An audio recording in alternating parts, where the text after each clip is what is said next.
gente está tentando fazer isso aqui, né? Porque você pega o seguinte, hoje, os móveis escolares que estão indo para as nossas escolas, para as escolas que a gente está reformando e está construindo, são produzidos por reenducandos. Por detentos. São feitos por detentos. De feito forma... pela FUCAP.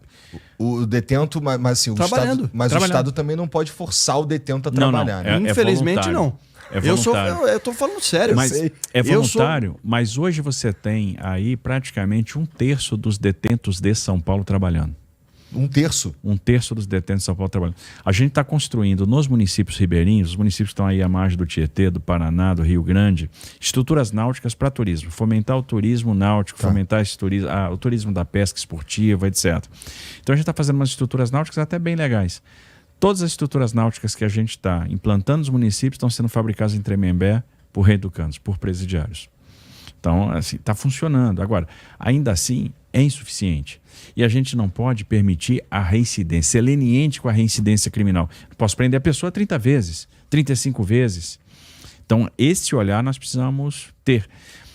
O relator da CPI aí do crime organizado, que é o senador Alessandro lá de Sergipe, Alessandro Vieira, né? Alessandro Vieira, ele é um cara técnico, ele é um cara da área, ele é um delegado de polícia. Também, né? Delegado de polícia. Então, eu acho que ele vai conduzir isso aí com muita sobriedade. E, de repente, o parlamento vai chegar à conclusão que, de fato, pode resolver muitos problemas.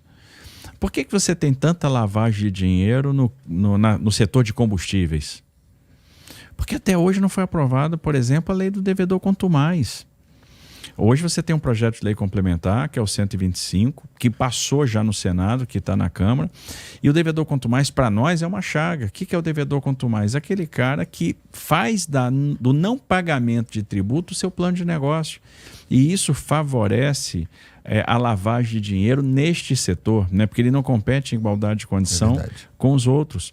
E aí são caras que devem mais de 60 bilhões de impostos. Aqui em São Paulo eu tenho uma empresa que deve 10 bi.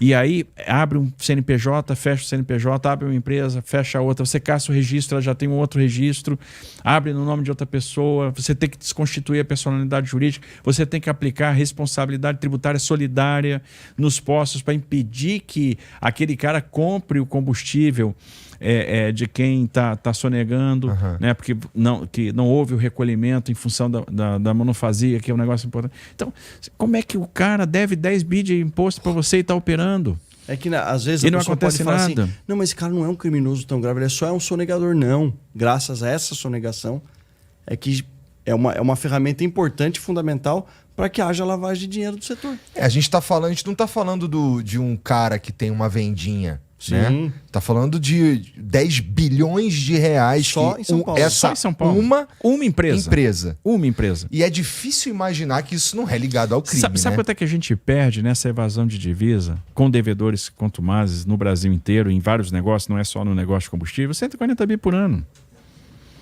São tributos que estão sendo sonegados e facilitando a operação da lavagem de dinheiro, a operação do crime organizado nesses vários ramos de negócio.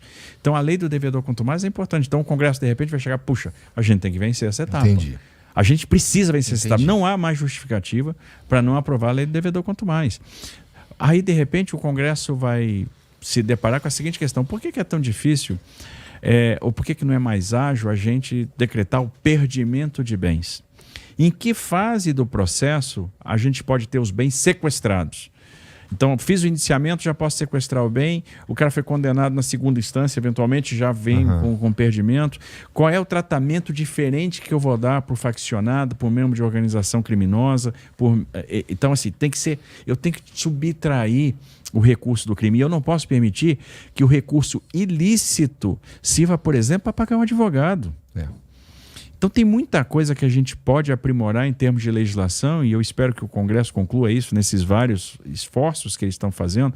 Então tem um esforço que vai ser feito agora na Câmara dos Deputados, tem esse esforço da CPI e eu espero que eles encontrem os caminhos para tornar a legislação brasileira mais adaptada à realidade das facções, porque a gente tem o crime do século XXI com uma legislação de 1940. Essa é a questão. E é esse ajuste que nós precisamos fazer se a gente quiser ter efetividade no combate ao crime organizado e este papel vai caber ao Congresso. E o crime é uma atividade econômica. Ela é ilícita, mas é uma atividade econômica como outra qualquer. E na cabeça de quem comete o crime, ou quem está predisposto a cometer um crime, ele vai fazer custo-benefício, se vale a pena ou não. No Brasil, e quem escreveu isso foi Gerd Stanley Becker, norte-americano, economista, em 1968, ele escreveu a Teoria Econômica do Crime e ganhou o Nobel em 92. Então não é da minha cabeça que eu estou tirando isso. Alguns países adotaram a Teoria Econômica do Crime como uma base para o enforcement, para endurecimento, encarecimento do custo do crime, é o termo técnico, para desestimular a atividade delituosa. Então o criminoso ele para e pensa assim, será que vale a pena eu cometer um determinado crime? E também, aliado a isso, a teoria das janelas quebradas, estudada no mundo todo. Ou seja, eu puno o menor dos delitos para evitar que o maior aconteça. Será que foi esse o caminho que o Brasil tomou? Eu te digo que não. E coloco as evidências. Falamos da reincidência criminal, que é um problema. O criminoso ele tem a certeza que mesmo quando todo esse sistema de justiça criminal funciona, ele tem certeza que ele vai sair rapidamente do sistema prisional. Por quê? Por conta de uma outra ponta aqui. A Lei de Execuções Penais, a LEP, uma lei de 1984, que ela trouxe uma série de benefícios, entre eles um câncer maligno, que é a progressão do regime do cumprimento de pena. Então, não importa se ele for condenado a... Vou pegar o caso da manhinha do crime, a Suedna, presa na comunidade em Paraisópolis, pela polícia de São Paulo, responsável por fomentar os roubos e, inclusive, o latrocínio do ciclista Vitor Medrado. Ela que fornecia bag, capacete, arma, ela era placa clonada para que as pessoas operassem assaltos por motocicleta. O caso dela explica muito bem a teoria econômica do crime. Ela era uma empreendedora do crime. Entendo. Ela tinha uma tabela no celular dela, isso foi apreendido, uma tabela de quanto ela pagava por aparelho celular. O iPhone modelo tal é 1.500, o Samsung modelo tal 750 e assim por diante. Ela tinha o armamento e ela emprestava para os criminosos cometerem o delito e trazer para ela o aparelho. Ou seja, e ela foi presa 3 vezes. E na terceira oportunidade que ela foi presa, não foi furtando bolacha no supermercado. Ela foi presa e condenada, ou seja, todo o sistema de justiça criminal funcionou. Ela foi condenada por porte ilegal de arma, receptação de uma moto roubada e organização criminosa. Ela foi condenada a 10 anos e 9 meses de prisão em 2022. Em um país sério, Igor, que não existe esse malefício chamado progressão do regime de cumprimento de pena da forma como existe no Brasil, ela estaria no mínimo até 2030, 2032. Se fosse cumprir integralmente a pena, que é o que eu defendo para reincidente criminal, a Suprema Corte definiu que é inconstitucional o cumprimento integral da pena no regime fechado. Ok, isso foi no advento da lei de crimes hediondos. Eu acho que isso cabe uma revisão no sentido de que o reincidente criminal deva cumprir obrigatoriamente 100% da pena que lhe foi imposta. E mesmo o réu primário, dependendo do crime que comete, se é um crime hediondo equiparado mediante violência ou grave ameaça, a legislação tem que ter uma punição adequada, mais severa, para encarecer o custo do crime. Em 2022 ela foi condenada, menos de 2 anos, 1 ano e 6 meses, ela estava na Paraisópolis. Em 2024 ela foi presa novamente pelas forças policiais. Então esse é o grande problema.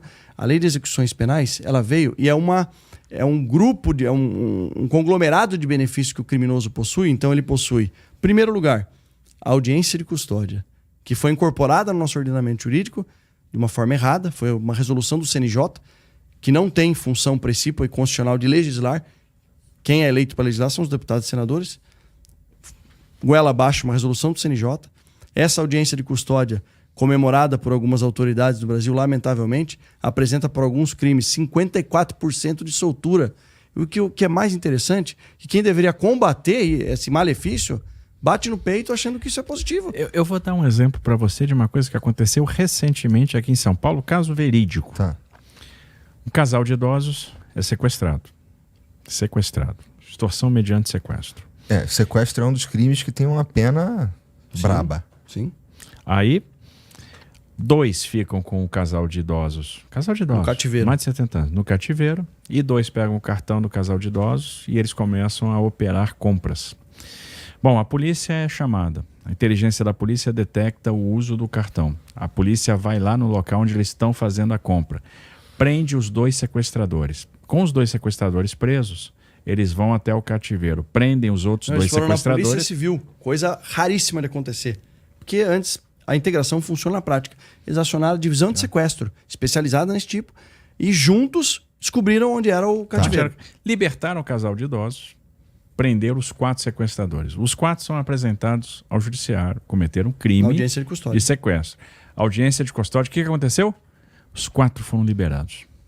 Só não foram os 4 liberados, governador, porque um era procurado pela justiça. Por um outro roubo.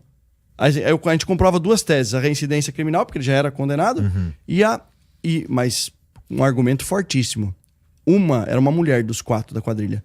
Ela alegou que ela sofreu violência policial. Então a palavra de uma sequestradora no Brasil, e detalhe, os 4 passaram por exame de corpo de delito, não tinham nenhuma lesão corporal, muito menos nenhum sequer um hematoma. Mas a palavra de uma sequestradora foi capaz de garantir a liberdade para uma quadrilha inteira que manteve por 9 horas um casal de 75 anos de idade num cativeiro em Itaquaquecetuba.